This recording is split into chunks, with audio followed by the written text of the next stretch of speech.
Good morning class 11। आज हम पढ़ रहे हैं जनसंचार कार्यालय हिंदी और रचनात्मक लेखन के अंतर्गत अभिव्यक्ति और माध्यम के आधार पर चैप्टर 6 जनसंचार माध्यम और पत्रकारिता के विविध आयामों पर आज हम चर्चा करेंगे। तो हम देखते हैं पत्रकारिता के विविध आयाम। ठीक है, पत्रकारिता के विविध आयाम के अंतर्गत पत्रकारिता किसे कहा जाता है? जर्नलिस्ट को पत्रकारिता कहा जाता है। देखिए, पत्रकारिता को विधायिका, कार्यपालिका एवं न्यायपालिका के अतिरिक्त लोकतंत्र का जो क्या है, चौथा स्तंभ, इसको लोकतंत्र का चौथा स्तंभ कहा जाता है। पत्रकारिता विधायिका, कार्यपालिका और न्यायपालिका जो हमारे 3 स्तंभ होते हैं, उसके अलावा जो पत्रकारिता है वह भी लोकतंत्र में अपना चौथा स्थान रखती है। ठीक है, लोकतंत्र में ये चौथा स्थान रखती है। वर्तमान समय में जो पत्रकारिता का क्षेत्र है वो अत्यंत व्यापक है, मतलब पत्रकारिता के बिना कुछ भी संभव नहीं। पत्रकारिता बहुत दूर दूर तक फैली हुई है। इसके बिना कार्य जो है वो अवरुद्ध हो जाएगा, ऐसा हमारा मानना है। पत्रकारिता का अर्थ है पाठकों या दर्शकों के समक्ष सब कुछ रखना, अर्थात पाठकों और दर्शकों यानी कि दृश्य और श्रव्य माध्यम को मनोरंजन, स्वास्थ्य, फिल्म, सौंदर्य, फैशन, विज्ञान, खेलकूद, कला, संस्कृति आदि के विषय में जानकारी देना तथा पुरुषों एवं महिलाओं, युवक एवं युवतियों, बालकों, नई पुरानी पीढ़ी एवं वर्तमान भविष्य के लिए ज्ञानवर्धक एवं उपयोगी जो है सामग्री उपलब्ध कराना, यह पत्रकारिता के अंतर्गत आता है। अब देखिए, पत्रकारिता क्या है? प्रिंट मीडिया और इलेक्ट्रॉनिक मीडिया दोनों पत्रकारिता के अंतर्गत आता है। ठीक है, तो प्रिंट मीडिया जो हो गया हमारा, वो हो गया हमारा दृश्य माध्यम, और इलेक्ट्रॉनिक मीडिया जो है वो दृश्य और श्रव्य दोनों के अंतर्गत आता है। पत्रकारिता का क्षेत्र, अब हम यहाँ पर जानेंगे पत्रकारिता के क्षेत्र के बारे में। पत्रकारिता का क्षेत्र व्यापक होने के साथ साथ कैसा है? चुनौतीपूर्ण भी है। पत्रकार के लिए बहुत सारी चुनौतियां उसके सामने आती हैं। लोकतंत्र के तीनों स्तंभों की निगरानी उसको करनी होती है, साथ में उसको सचेत भी रहना पड़ता है। पत्रकार को जो है वो बहुत ही सचेत रहना पड़ता है। पत्रकारिता के रास्ते में जो हैं उनको बहुत ही सचेत रहना पड़ता है। जनहित के लिए संघर्ष करना पड़ता है, उनको जनहित के लिए संघर्ष करना पड़ता है, और इसके दायित्व जो है जनहित के कार्य करना इनके दायित्व हैं। आज पत्रकारिता एक नए तरह का मिशन है। जो वर्तमान समय में पत्रकारिता है वह एक नए मिशन से जूझ रही है, उसका कोई विकल्प नहीं हो सकता। राष्ट्रीय संकट के समय वह राष्ट्र का सच्चाई से साथ देती है। जिस समय राष्ट्रीय संकट होता है, पत्रकारिता जो है इसमें देश का साथ देती है। ठीक है, आगे देखिए, पत्रकारिता क्या है? प्रत्येक व्यक्ति को अपने आसपास घटित होने वाली घटनाओं के बारे में जानना उसको उसकी उत्सुकता रहती है। प्रत्येक व्यक्ति जो है अपने आसपास घटने वाली घटनाओं को जानने के लिए अत्यंत उत्सुक रहता है, उत्साही रहता है। उसका मन वह जिज्ञासु प्रवृत्ति का होता है। मानव पहले आदिकाल से ही जिज्ञासु प्रवृत्ति का रहा है। उसको अपने आसपास की घटनाओं को जो है वो जानना चाहता है, जानने के लिए वो उत्सुक रहना चाहता है। तो नवीनतम जानकारी रखना मनुष्य का स्वभाव भी है। जब नई नई जानकारियां, मनुष्य का स्वभाव है कि वो नई जानकारियां लेता है। हमें ही देखो, आप अपने को ही देखो, कोई भी बात हो, जब तक हम उसको पूरे तरीके से जान नहीं लेते हैं तब तक जो है हमें एक बेचैनी सी रहती है कि हम कि अब क्या होगा, अब क्या हुआ होगा, या कैसे वो घटना घटी, या उसके पीछे क्या कारण थी।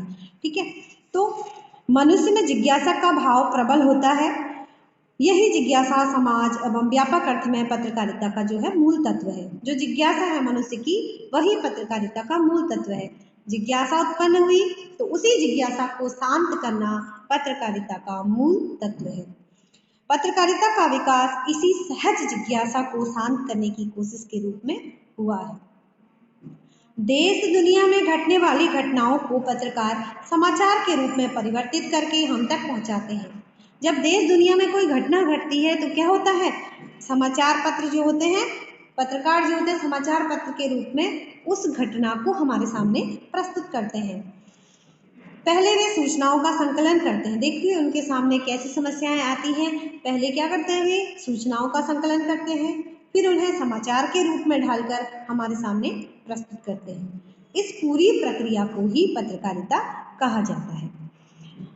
अब पत्रकारिता के विविध आयाम हम जानेंगे, लेकिन इससे पहले हम मीडिया का मौजूदा रुझान इधर हम जान लेते हैं। देखिए आजकल क्या होता है, समाचार मीडिया एवं मनोरंजन की दुनिया के बीच बहुत कम अंतर हो गया है।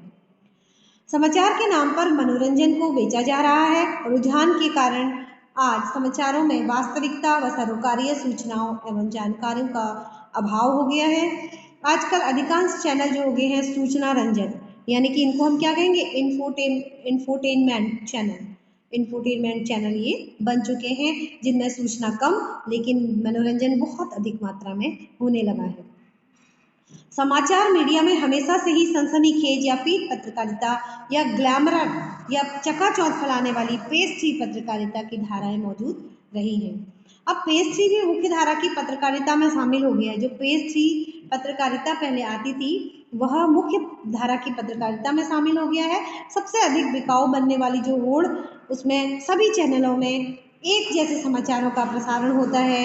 विविधता समाप्त होने के कारण समाचार माध्यमों में केंद्रीकरण का रुझान जो है वो प्रबल हो गया है।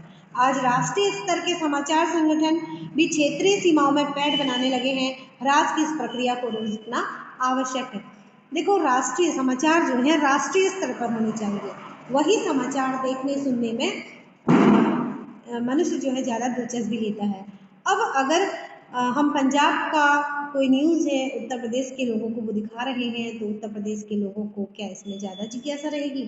नहीं, वह तो पूरे देश के बारे में जानना चाहेगा। अगर रोज एक ही जगह का समाचार उनको दिखाया जाएगा तो जो दृश्य जो दर्शक है वो क्या हो जाएगा, बोर हो जाएगा और उसको स्वयं ही वो पता आसानी से लगा लेगा कि समाचार कैसा है, उद्देश्यपूर्ण नहीं है, इसकी कोई भी इसका महत्व नहीं है, ये बहुत ही कम महत्व का है।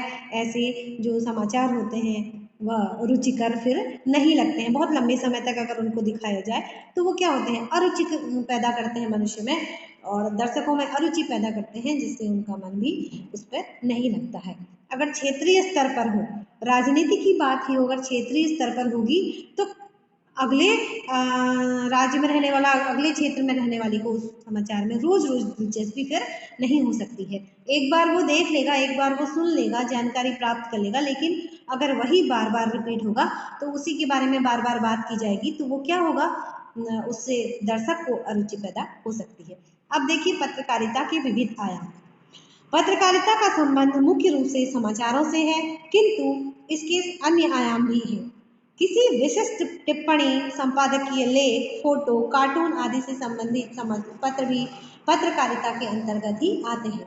अब इसके पत्रकारिता के आयाम में देखिए, पत्रकारीय लेखन होता है, संपादकीय लेखन होता है, समाचार लेखन होता है। अब हम पहले किसके बारे में जानेंगे? पहले हम जानेंगे पत्रकारीय लेखन के बारे में। विभिन्न समाचारों से एक जैसी जानकारी की अपेक्षा नहीं की जा सकती। पाठक कुछ घटनाओं के मामले में विभिन्न तथ्य एवं विवरण विस्तार से पढ़ना चाहते हैं, तो कुछ अन्य के संदर्भ में उनकी इच्छा केवल यह जानने की होती है कि घटना के पीछे वास्तव में तथ्य क्या है, इसकी पृष्ठभूमि क्या है, समय, विषय एवं घटना के अनुसार पत्रकारिता में लेखन के तरीके क्या है। ठीक है, अब देखिए समय, विषय, घटना के अकॉर्डिंग जो है उसके समाचार जो है वो बदल जाते हैं और यही बदलाव पत्रकारिता में कई नए आयामों को जोड़ता है।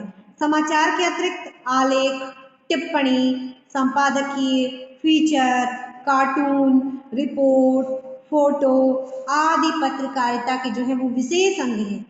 समाचार जगत में इसका विशेष स्थान एवं महत्व है। तो अब देखिए, इन सबके बिना कोई भी समाचार पत्र पूरा नहीं हो सकता है। अगर हम चाहें, अगर आप चाहो कि पत्र जो है, पत्र में पूरा समाचार ही समाचार हो, तो वह भी कैसा लगेगा, मनोरंजक नहीं लगेगा। हमारे जो देखने में है उसको, वो देखने में भी हमें अच्छा नहीं लगेगा। हमारी आदत हो चुकी है कि हम पत्र में कैसा देखते हैं, हम पत्र में कुछ पिक्चर्स के थ्रू हम उस घटना को जानना चाहते हैं, और कोई जो घटना घट रही है उसका पिक्चर्स हमें देखना रहता है, या किसी कोई भी उसमें आर्टिकल्स हैं, आर्टिकल्स के हम पिक्चर देखते हैं, कार्टून्स हमको उसमें देखने की आदत हो गई है, एडवर्टाइजमेंट उसमें हमको देखने की आदत हो गई है। तो अगर उसके बिना पत्र आएगा तो वो पत्र कैसा लगेगा, देखने में ही हमें वो रुचिकर नहीं लगेगा, तो उसको पढ़ने में उतना इंटरेस्ट हम नहीं लेंगे। तो ये पत्र का मुख्य हिस्सा बन चुका है फोटो। फोटो, संपादकीय, आलेख, टिप्पणी, कार्टून, ठीक है, ये पत्र इसका विशेष अंग बन चुके हैं पत्र का। ठीक है, अब हम देखते हैं संपादकीय लेखन। पत्र, समाचार पत्र या पत्रकारिता के संपादक के विचार को संपादकीय के रूप में जाना जाता है। प्रत्येक समाचार पत्र का संपादक प्रतिदिन किसी न किसी ज्वलंत विषय पर अपने विचार व्यक्त करता है।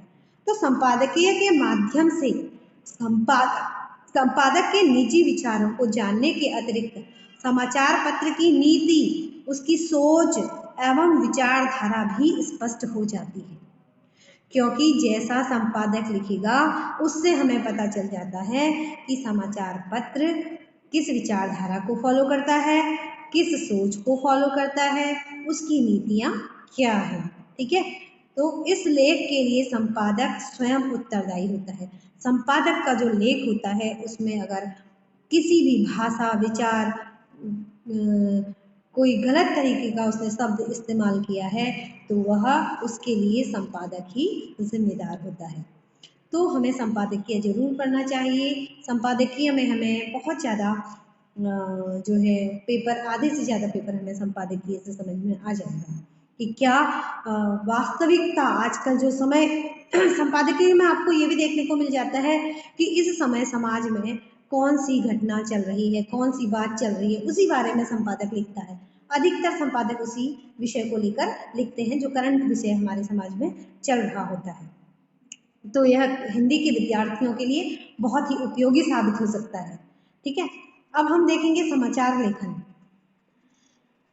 तो समाचार लेखन एक विशिष्ट कला है। एक श्रेष्ठ समाचार वही है जो सूचनात्मक हो और उसमें तथ्यों को इस प्रकार संकलित किया गया हो कि पाठक या दर्शक या श्रोता घटित घटना का विवरण सही परिप्रेक्ष्य में समझ सके।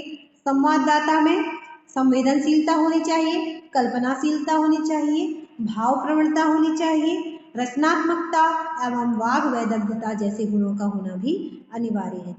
संवेदनशीलता यानी कि उसको घटना के प्रति वो अपनी संवेदनाएं उसको व्यक्त कर सके, कोई घटना है, कोई तथ्य है, उसको संवेदनशील होना ही चाहिए।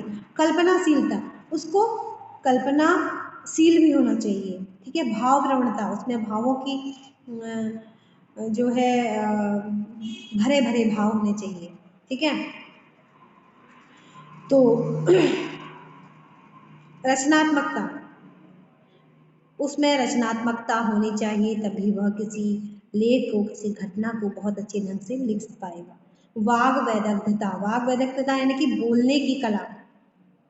ठीक है, उसमें बातचीत करने की कला होनी चाहिए, उसमें प्रश्न पूछने की कला होनी चाहिए। ठीक है, अपनी बात रखना, दूसरों की बात सुनना, यह कला पत्रकार में होनी आवश्यक होती है।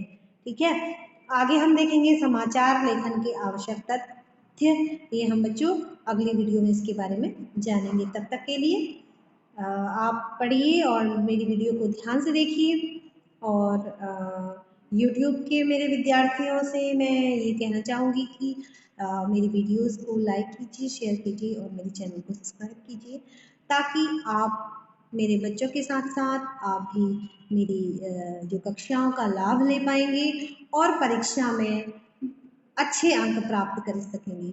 यही मेरा आशीर्वाद है, यही मेरी शुभकामनाएं हैं सभी बच्चों को। धन्यवाद।